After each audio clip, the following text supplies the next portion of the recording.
Good evening. Welcome to Resource PNG. On November the 18th, a record 16.2 billion kina budget was handed down by the O'Neill government. Despite the budget being a deficit budget, 2.3 billion kina to be exact, the money plan has generally received a positive response from all sectors. Whilst there has been no dramatic changes in store for the resource sector, an issue that continues to generate interest is the establishment of the Sovereign Wealth Fund. A record 16.2 billion kina budget has been handed down by the national government for 2015. The budget continues the overall strategy of the two previous budgets, illustrating the O'Neill government's determination to focus on its main agendas, primarily through funding priorities in health, education and infrastructure development. Despite the budget being a deficit budget, 2.3 billion kina to be exact, the money plan has generally received a positive response from all sectors.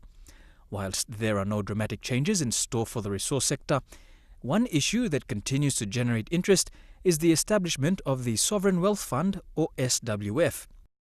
Papua New Guinea successfully commenced export of liquefied natural gas this year, signalling a new beginning for the country's resource sector. And with the government expecting revenues from the sale of LNG to increase, the need for the establishment of the SWF has become a priority for government. The PNG SWF is a mechanism to manage these revenues and help insulate the PNG economy and the budget from this volatility. The design of the PNG SWF is consistent with international best practice, such as the SWF Generally Accepted Practices and Principles, which are known as the Santiago Principles, and the Extractive Industry Transparency Initiatives and PNG's domestic requirements. Your inaugural partner to do your first ever project. This is the first project that ExxonMobil has built, and credit should be given to Peter Graham and his team, but they've delivered a project that is, well, arguably under budget, but certainly way ahead of its time. So with the early condensate and now full production of gas, moving our gas production from 6 million barrels of oil to 12 million barrels of oil, the reality is that 21% that we thought we would achieve next year has been smoothed out. So we thought we'd be at mid-sixes, high sixes for growth this year. I think we're going to be at 8.4, 8.3, and moving on to next year, we're not going to get the 21, but we're going to achieve 15.5% growth. According to Treasury Minister Patrick Pruwaich, there will be a single governance framework for the PNG SWF. However, this will incorporate two funds, a stabilization fund and a savings fund. The Stabilization Fund will manage the impact of fluctuating mineral and petroleum revenues on the PNG economy and on the budget, and the Savings Fund is to provide a means of preserving the real value of extracted mineral and petroleum resources through long-term investments for the benefit of current and future generations of PNG citizens. The Sovereign Wealth Fund it has been gazetted, and again, with statutory process and all of that. So again, sometimes people rush us in these things. Having a sovereign wealth fund is not a ticking a box. Having a sovereign wealth fund is something that you have to be comfortable with the structure. Certainly when I came in, we didn't have a savings fund, for example. I think we need to have a savings fund so we have this right balance between building our country but having one kina to give our next generation.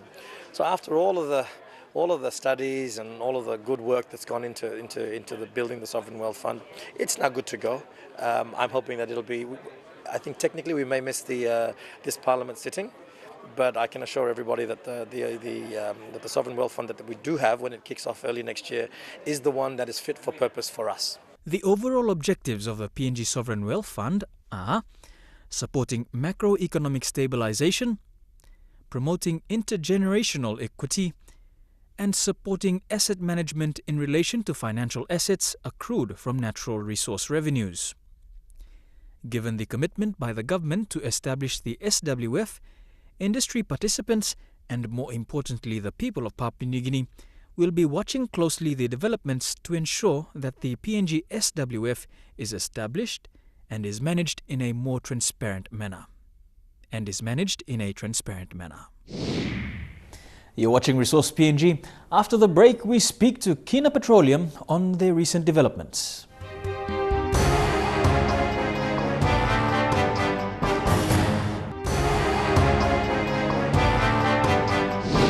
Welcome back to Resource PNG. Phil Mulashek, founder of Interoil Corporation, has re-entered the resource sector in Papua New Guinea. Through Pi Corporation Holdings, Mullah Sheikh recently bought into Kina Petroleum through a 19.9% placement with close to 40 million kina. Resource PNG spoke to Mr. Mullah Sheikh together with Kina Petroleum Managing Director Richard Schroeder, who were in the country to meet with government officials. Since its establishment in 2009, Kina Petroleum has continued to increase its operations in the oil and gas sector in Papua New Guinea. When it initially commenced operations, the company acquired 4 petroleum prospecting licenses, PPLs 337, 338, 339 and 340. In October 2010, the company entered into farm-in agreements with Oil Search Limited in relation to PPLs 338 and 339. In addition, on March 18, 2011, Kina Petroleum was awarded a 20% participating interest in Petroleum Retention Lease PRL 21. Well, supportive shareholders, knowledge of the country and relationships with people in the country. I think you have to stay very close. We have John Chan here as our country manager, of course, and we have many, many shareholders from within PNG. So we're not focused on any other operations outside of this country. We're not anywhere else in the world. We are 100% focused on doing business here. So it's the most important thing we can do is make sure that we keep the operations at the forefront, keep our overheads down, and keep 100% focused on the main game, which is get that cash flow.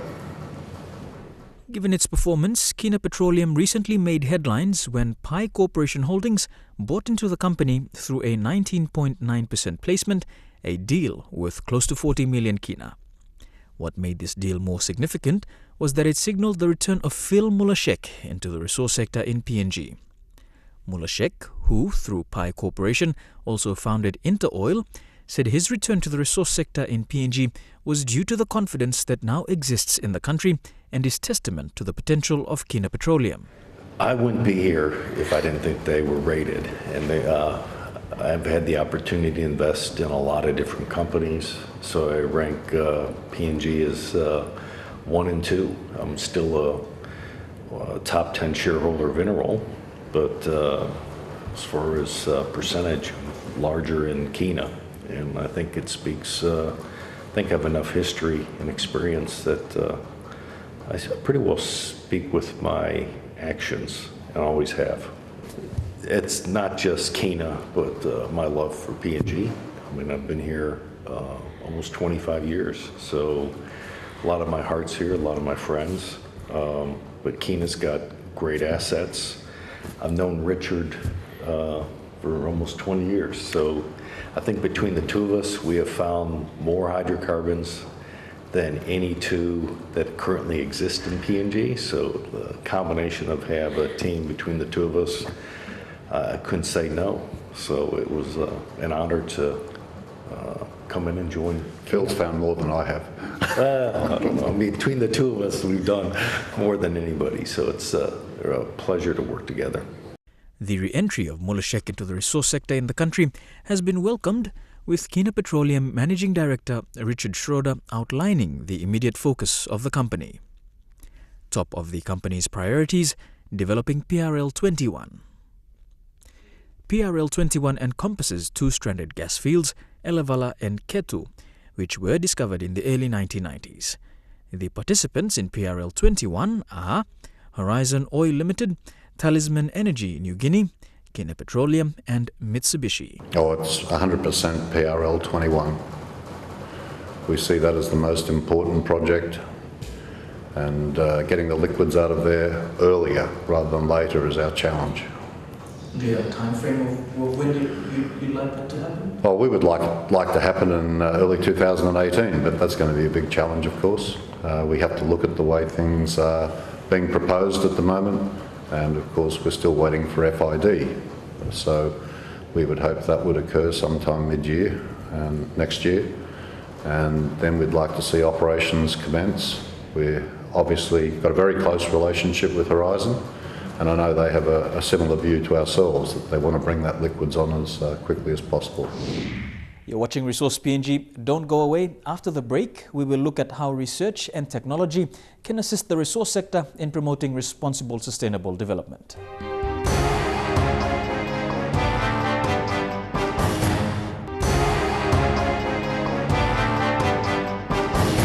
Welcome back to Resource PNG. Research, science and technology play a crucial role in the resource sector.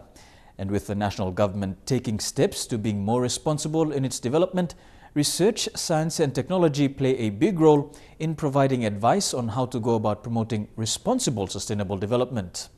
Recently, the University of Papua New Guinea played host to the 6th Research, Science and Technology Conference with its theme, Promoting Responsible Sustainable Development Through Science and Technology.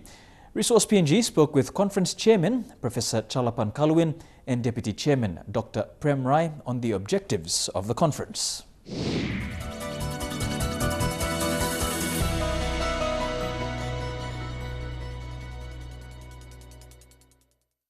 This conference for responsible science and responsible sustainable development, science and technology, we're basically looking at some of the global policies around the world, and then its application back to the Papua New Guinea government. If you look at what they call the fifth goals, the 5 goals of the Constitution in 1975, when the government embraced those 5 goals of our Constitution, in those it's actually talked about sustainable development. And it's part of our Constitution. The biggest challenge for us is every nation in the world is, what does sustainable development mean to us? And so sustainable development to us in terms of how we do things the Papua New Guinea way is actually in our Constitution. The unfolding of the sustainable development is important because it says for the Papua New Guinea way or any way in the world in your own country, how do you do it? This conference, in fact, and it's a good thing, it's actually saying we have so much resources from our environment, from biodiversity, our trees, our resources, our agriculture. From the economics, you have LNG, you have economics, all right? And then from our government, you ask the questions about who owns the resources. Is it our community from the down there to up to the government level? Or we talk about livelihood. Livelihood talks about our own people and weather. So that's the framework we're dealing, but the reason science, because it's an exciting area. We want to make sure that this particular area in science has an involvement unfolding what we call the technology aspects to supporting sustainable development. And we call it the Papua New Guinea way because we need to unfold it the way Papua New Guineans think and the way we do develop. So our policies in terms of developing this from the Vision 2050, that it cascades across and back down to MDPs and MTDS and so on in our own government policies, it's sitting there. The development of the recent policy on responsible sustainable development in April in Alatau as a government policy and strategy actually has 21 principles. And it asks us to unfold those, and everybody should contribute to it. So in fact, the way researchers around the country and the world are here to do is trying to look at this 21 principles in our strategy to make sure that as far as the kid in school, as far as the community in school, to the provincial government, to LLG, all the way to the government, he must understand that the Ministry for Planning and our governments want to unfold this policy so everybody will respond in that fashion, that developing a sustainable framework for the country, the policy is sitting there. The details needs to be completed. That's why we have allowed ministries from mining, ministries from provincial governments, Ministry of Planning, the Science and Research, Higher Education are here, the Prime Minister's Department is here, the Forestry, the Department of Agriculture is here, all the researchers, NARI, National Agriculture Institute, and our medical institutions who are all here too. They're basically part of the whole group to see what the policy is all about. And if we can drive it the Papua New Guinea way, let it alone. let me stop here, because the biggest thing about it we realize is we have the biggest challenge, our own people, the capacity, our resources. And so one of the challenges for us all in terms of this big conference is about developing our own capacities. And that's why you've got research institutions and universities who are here in the country to develop our own capacity that homes into this, developing that policy. And we've actually haven't moved big time. I think one of the greatest thing here is we have some champions like our young political leaders, like, the Minister for Planning, Sir Abel, who's actually come across and said, it's an exciting period. We want to talk about sustainable development, but he's actually put it, I want it to be responsible Papua New Guineans, to take the policy, to unfold it through education, through universities, through right across, that it percolates or diffuses right across slowly to all our communities. But it must be done the Papua New Guinea way. Papua New Guinea way talks about the resources in that community. The landowner, his tribe, his ILGs. If they have that resources, they should develop it, that resource impacts on their own people, on our own people. It's not somebody else along that line. But so in the general thrust of it, it's a policy for the whole country, that it's exciting, but it matches the global dimension. The release of the, what I call the sustainable development around the world, it's actually up. But for Papua New Guinea, it's exciting because we're the first country in the world, probably in this region, to talk about sustainable development and to get our policy to do it. So what I mean exciting, because you get exciting people. And exciting people is not like just you and me, it's young kids. And me, Papua New Guinea. It's a good catchphrase. It allows Papua New Guineans to develop the way they want to and take it to a certain horizon.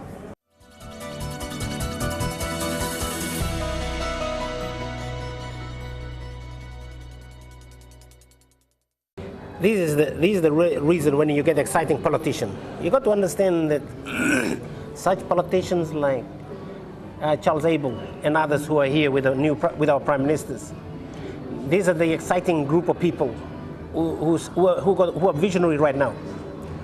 And what you're saying here is nobody's leaving anybody alone. We want the business people to be part and partial, but do it properly. The business people, when I mean business people, you look at investors. Investors who come from overseas to invest in this country must be mindful that you work with the provincial government, you work with the communities.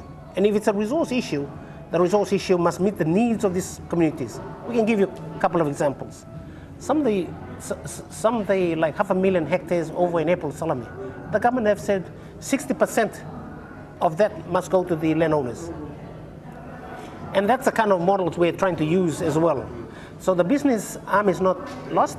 It's basically the policy must integrate that. We must capture our own people first. And the business arm comes in. That's a responsible way of doing things. And when you look around for Papua New Guinea, listen, why should you develop other countries' own, copy other countries' own policy development? And that's why I said it's exciting.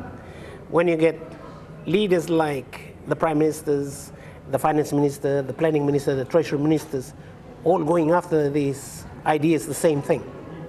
And so we're not saying this conference is not leaving anybody alone. You must do it as an integrated way. If you don't do it integrated way, you lose the sight of what you're developing. The beautiful or the biggest country, or the beautiful little island, or the beautiful little nation, Papua New Guinea. It must develop within this framework. And that's why they are embracing it to say, if there is, this week the budget reflects it, the budget will reflect this kind of ideas. And these are our young leaders. And when you look at it, it's exciting. The change of pace, the change of dynamics in terms of policy and in terms of shifting the world from here to there. But at times you take your head off from the aspiring or young aspiring leaders who are here. And that's what I mean. That's a challenging issues. But remember this, nobody's leaving the business community alone. We want them to work as a group, to work together, but the biggest impact it must be Papua New Guineans. It must talk about the livelihoods. It must talk about the medicine. It must talk about health of our own people. It must talk about the management of resources. It must talk about our own culture. It must have those important fundamental issues that belongs to what makes Papua New Guinea that group of people and that country.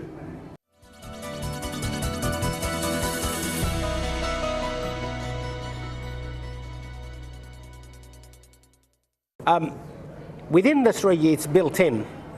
Within the planning guys are developing this, and when everybody like us, we're all doing. The strategy and monitoring it is a great challenge. You get institutions like our school and our provinces and so on. We'll have to monitor the outputs. And if you don't monitor the output in relation to finance, you cannot track whether you're doing well. So the planning has an important position here, the planning ministry and treasury. They need to monitor the output.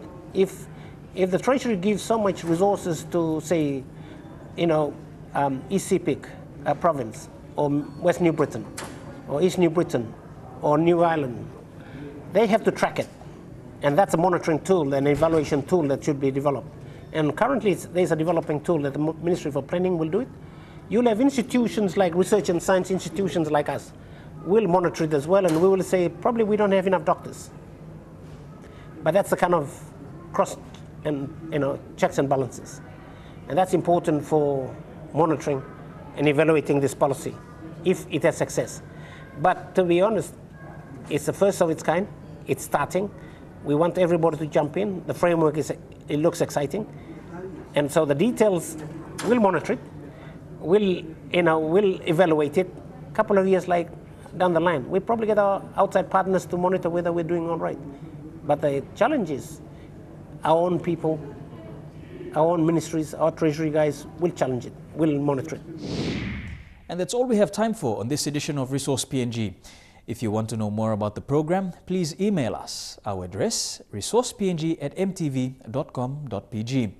You can also view this edition online by going to www.mtv.com.pg, where you will find a link to the Resource PNG page. Until the next time, I'm Merabatulo, and this has been Resource PNG.